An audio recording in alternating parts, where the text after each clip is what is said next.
This is an Amber Alert. Important information will follow. The following message is transmitted at the request of the Texas Department of Public Safety. This is a child abduction alert issued by the Texas Amber Alert Network. This is an Amber Alert. Please listen carefully. We need your help.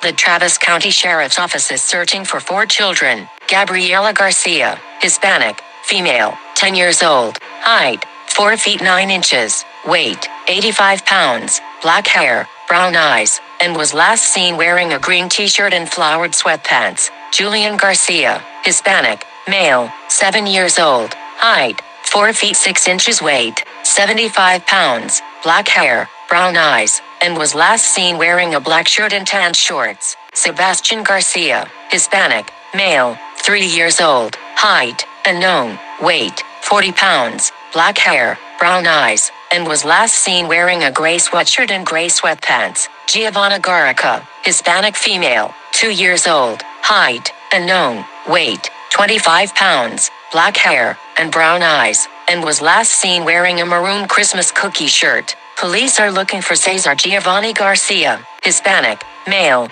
32 years old, height, 5 feet 9 inches, weight, 240 pounds, black hair, and brown eyes, and has a tattoo on his chest with Sydney on it and an arm tattoo with My City on it. In connection with their abduction, the suspect is driving a white, 2011, Chevrolet C1500 with a Texas license plate number of NM1622. The suspect was last heard from in Austin, Texas. Law enforcement officials believe these children to be in grave or immediate danger. If you have any information on the whereabouts of these children, call the Travis County Sheriff's Office. News media point of contact is Travis County Sheriff's Office at 512-318-5669.